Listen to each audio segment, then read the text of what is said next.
तो फकीर आदमी है, झोला लेके चल पड़ेंगे जी।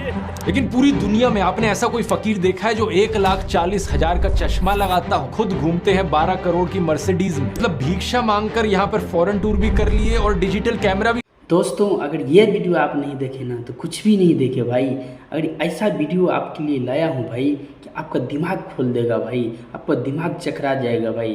अगर ये वीडियो नहीं देखा ज़िंदगी में कुछ भी नहीं देखा भाई ये वीडियो देखिए, फिर मिलेंगे वीडियो के एंड में। खरीद लिया डिजिटल कैमरा के रिलीज होने से पहले। और नरेंद्र मोदी अपने आप को गरीब ही नहीं, बहुत गरीब परिवार का बताते हैं। मित्रों, मैं बचपन में रेल के डिब्बे में चाय बेचता था। वाह क्या फकीरी है। वो भगवान है हमारे, हम उनकी पूजा करते हैं। सच तो ये है दोस्तों कि ये लोग हमारे हिंदू धर्म को ही तोड़ने मरोड़ने लग गए अपने नफरतखोर एजेंडा को फैलाने के लिए। नमस्कार दोस्तों, जर्नलिस्ट अनिल यादव एक बीजेपी वर्कर मंगल वाजपेयी से बात कर रहे थे कानपुर में। मंगल एक लोडर का काम करते हैं, यानी गाड़ियों में सामान चढ़ाने का काम करते हैं। क्या नाम बताए? योगी साहब। मेरा मंगल वाजपेयी है।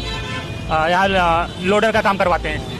साथ ही साथ ये बीजेपी एमएलए महेश त्रिवेदी के लिए वॉलंटियर भी करते हैं। ये उम्मीद जता रहे थे कि बीजेपी इस बार 400 पार करेगी। चुनाव में किसका माहौल है?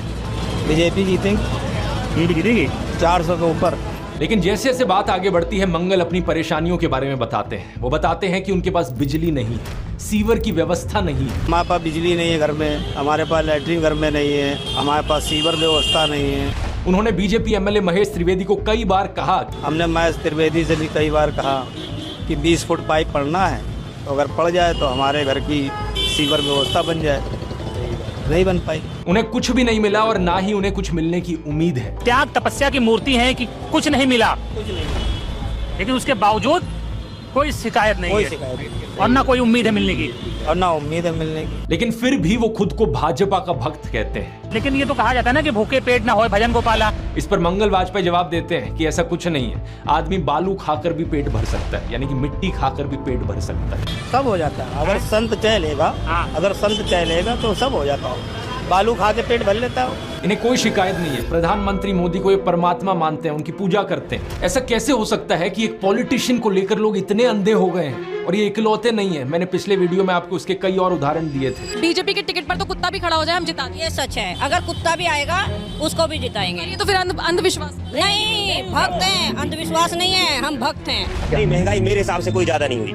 अब मैं 10 साल से बनियान नहीं पहन रही, देखो आप। वो भगवान है हमारे, हम उनकी पूजा करते हैं। ऐसा हुआ है इमोशनल मैनिपुलेशन और ब्रेन वॉशिंग की वजह से। एक बड़े स्केल पर देश में लोगों का ब्रेन वॉश किया गया है। और जो माफिया यहाँ पर ब्रेन वॉश कर रहा है लोगों का, वो 4 डिपार्टमेंट्स पर काम करता है। पहला डिपार्टमेंट लोगों में गर्व और अहंकार भरता है कि आप महान हो क्योंकि आप हिंदू धर्म में पैदा हुए। दूसरा डिपार्टमेंट आपको एहसास दिलाता है विक्टिमाइजेशन का, कि सदियों से, 1000 सालों से आपके पूर्वज विक्टिम बनकर रहे थे। तीसरा डिपार्टमेंट आपके अंदर डर भरता है कि आपको खतरा है उन लोगों से। और चौथा डिपार्टमेंट यहाँ नरेंद्र मोदी को मसीहा बनाता है कि सिर्फ नरेंद्र मोदी ही आपको बचा सकते हैं। पहले 3 डिपार्टमेंट्स की मैं 3 अलग अलग वीडियोस में ऑलरेडी बात कर चुका हूं। अब वक्त है इस चौथे डिपार्टमेंट को एक्सपोज करने का। नरेंद्र मोदी की कल्ट ऑफ पर्सनैलिटी, कैसे इनके इतने सारे फेलियर्स के बाद भी लोगों को इमोशनली मैनिपुलेट किया जाता है कि लोग इन्हें भगवान मान बैठे। आइए जानते हैं आज के इस वीडियो में।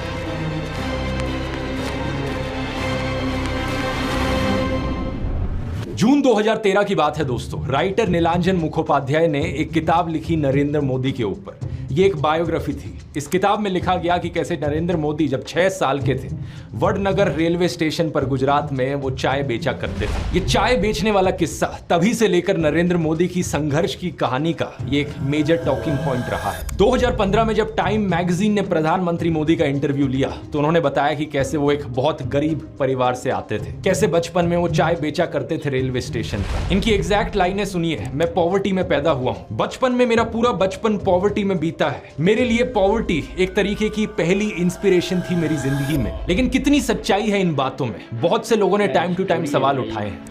जैसे कि नरेंद्र मोदी के बचपन की ये फोटो देखिए। वे 1950 यानी 1950 में पैदा हुए थे। क्या उस समय किसी गरीब परिवार में पैदा हुए बच्चे के पास ऐसे कपड़े होंगे? जरा खुद ही सोचकर देखिए। सूट तक पहन रखे हैं इन्होंने अपनी बचपन की फोटोज में। मैं खुद 1994 में एक मिडिल क्लास फैमिली में पैदा हुआ हूं, लेकिन मेरी तो बचपन की ऐसी कोई फोटो नहीं मिलेगी आपको जिसमें मैंने कोई सूट पहन रखा हो। और नरेंद्र मोदी अपने आप आपको गरीब ही नहीं, बहुत गरीब परिवार का बताते हैं। इंडिया टुडे ने इनकी पुराने घर की एक फोटो पब्लिश करी थी, स्क्रीन पर देखिए। बहुत बड़ा घर नहीं है, लेकिन क्या आपको ये 1950s के किसी बहुत गरीब परिवार का घर दिखता है? परिवार में नरेंद्र मोदी के 5 भाई और 1 बहन है। 2 साल पहले नरेंद्र मोदी के छोटे भाई प्रहलाद मोदी ने कहा था कि उन 5 भाइयों में से जिसका नंबर लगता था वो मदद करने चले जाता था। उनके पिता ने पूरी जिंदगी चाय बेची, उन 5 भाइयों और 1 बहन को बड़ा किया। इसलिए नरेंद्र मोदी को चाय बेचने वाले का बेटा कहना चाहिए। ये पत्रकारों की गलती है। सब भाइयों ने चाय बेची है, मेरे पिता ने पूरी जिंदगी चाय बेची, पूरी जिंदगी। इसीलिए कहा जाए तो चाय बेचने वाले का बेटा कहना चाहिए, चाय बेचने वाला नहीं कहना चाहिए। ये पत्रकारों की गलती है। 2014 में कांग्रेस नेता अहमद पटेल ने कहा था कि नरेंद्र मोदी कभी चाय वाला नहीं थे, बल्कि वो एक कैंटीन ठेकेदार थे। अब कांग्रेस की बात पर कितना यकीन किया जाए नहीं किया जाए, लेकिन 2021 में बीजेपी ने भी ये कैंटीन वाली चीज अनइंटेंशनली एक्नॉलेज करी थी। रेलवेज मिनिस्टर अश्विनी वैष्णव ने इंस्ट्रक्ट किया ऑफिशियल्स को कि वो वडनगर रेलवे स्टेशन पर एक कैंटीन को ब्यूटीफाई करें। इंडिया टुडे के आर्टिकल में यह क्लियरली लिखा हुआ है और इसके नीचे एक फोटो भी लगी है इस टी स्टॉल / कैंटीन की, जो नरेंद्र मोदी के पिता चलाया करते थे। हाल ही में लिखे गए CNN के इस आर्टिकल को देखिए। नीलांजन मुखोपाध्याय खुद कहते हैं कि मोदी की जो पॉवर्टी की कहानी है वो ग्रॉसली एग्जैजरेटेड है, यानी कि बहुत बढ़ा चढ़ा कर लोगों को बताई गई है। इतना ही नहीं, एक दूसरे आर्टिकल में नीलांजन बताते हैं कि नरेंद्र मोदी के पिता के पास इतने पैसे थे कि वो मोदी और उनके भाइयों को स्कूल भेज पाए। और स्कूल जाने का मतलब था कि वो कहीं और फुल टाइम काम नहीं कर सकते थे, बस वो स्कूल के बाद अपने पिता का हाथ बटाया करते थे। ये सब सुनकर एक बहुत बड़ा सवाल आपके मन में आएगा कि ऐसी कहानियों को क्यों बढ़ा चढ़ा कर हमें बताया जाता है। नीलांजन कहते हैं ऐसा इसलिए किया जाता है ताकि इंडियन पब्लिक को एक आइडिया बेचा जा सके। मित्रों, मैं बचपन में रेल के डिब्बे में चाय बेचता था और आज आपके सामने खड़ा हूं। कोई भी इंसान अगर समझदारी से सोचे तो वो जानता है कि इस बात से फर्क नहीं पड़ता। एक अच्छा नेता गरीब परिवार से भी आ सकता है और अमीर खानदान से भी आ सकता है, और यही चीज कही जा सकती है एक बुरे नेता या डिक्टेटर के बारे में भी। उदाहरण के तौर पे बात करें, कंबोडिया का जो डिक्टेटर था पोल पॉट, वो एक अमीर खानदान से आता था, लेकिन इटालियन डिक्टेटर बेनिटो मुसोलिनी एक गरीब परिवार में पैदा हुआ था। उसके पिता एक ब्लैक स्मिथ थे और वो बड़े गर्व के साथ इन चीजों को प्राउडली एक्सप्रेस करता था कि कैसे वो जनता के बीच से निकल कर आया है। रशियन डिक्टेटर जोसेफ स्टालिन के पिता एक मोची थे, यानी जूते बनाने वाले, और माँ एक धोबिन थी। और दुनिया का सबसे जाना माना तानाशाह हिटलर भी एक गरीब परिवार में पैदा हुआ था। लेकिन गरीब परिवार में पैदा होने का मतलब ये नहीं कि उसने गरीबों के लिए काम किया था अपने करियर में। उल्टा जानते हो क्या, हिटलर चंदा धंधा का मॉडल चलाता था अपना खुद का। उसके समय में बहुत सी क्रॉनी कैपिटलिस्ट कंपनियों ने करोड़ों का प्रॉफिट कमाया। IG फार्बन, डॉयचे बैंक, BMW, कुछ गाड़ियों की कंपनीज जिनको आज आप जानते हैं और कुछ लोग इन गाड़ियों के पीछे बड़ा भागते हैं, पोर्शे, मर्सिडीज बेंज, फोल्क्सवागन, इन सब कंपनियों ने चंदा डोनेट किया था हिटलर को अपने समय में। 2016 में BMW ने माफी भी मांगी थी इस चीज को लेकर। इस आर्टिकल को देखिए, रिग्रेट एक्सप्रेस किया था कि वो एक समय पर हिटलर को सपोर्ट किया करते थे। इंडिया की बात करें तो हाल ही में हमने देखा इलेक्टोरल बॉन्ड स्कैम। मैंने पूरा वीडियो बनाया इस पर कि कैसे ये एक घोटाला नहीं बल्कि घोटालों का भंडार था। बहुत सी कंपनियों को इससे फायदा हुआ और आम जनता को नुकसान। पिछले 10 सालों में प्रधानमंत्री मोदी के मित्र जैसे कि गौतम अडानी भरपूर तरीके से अमीर बनते रहे और देश के 80 करोड़ गरीब लोगों को 5 किलो मुफ्त अनाज लेने पर मजबूर कर दिया गया। बेरोजगारी और महंगाई ने गरीब लोगों की कमर तोड़कर रख दी है आज के दिन। अब तो ऐसी सिचुएशन आ चुकी है कि नरेंद्र मोदी खुद को गरीब परिवार का बताते हुए जिन राहुल गांधी को एलीट वर्ग का प्रोजेक्ट करते थे, युवराज कहते थे, आज वही राहुल गांधी खुल्लम खुल्ला गरीबों को कह रहे हैं कि वो गरीबों के हैं और नरेंद्र मोदी अडानी अंबानी जैसे अमीर सेठों के हैं। अडानी को बिना मजदूरी बिना कुछ लाखों करोड़ रुपए देते हैं तो कहते देखो देखो देखो विकास हो रहा है।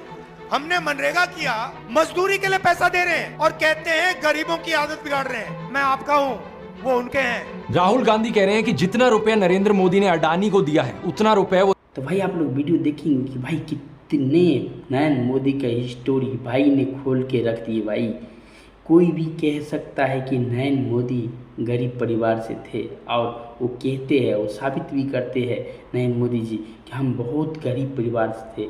भाई 1915 में जब नरेंद्र मोदी का जन्म हुए थे तो भाई उनको देखे थे, जिन टाइम वो बच्चे थे, जिस टाइम वो बच्चे थे उस टाइम का भी फोटो भाई ऐसे कोट टाई कोट लगाए हुए हैं जैसे कि कोई बड़े नेता के बेटे हो। तो भाई हम कैसे उनको गरीब कह सकते हैं? भाई वो अपने आप को गरीब कहने वाले, कैसे गरीब कह सकते हैं? भाई तो भाई आप लोग को ये वीडियो कैसे लगा, अच्छा लगा होगा तो प्लीज़ लाइक करिएगा, कमेंट करिएगा। फिर मिलेंगे नेक्स्ट वीडियो में, तब तक के लिए जय हिंद, जय श्री राम। याद करे जो जमाना, माटी पे मर मिट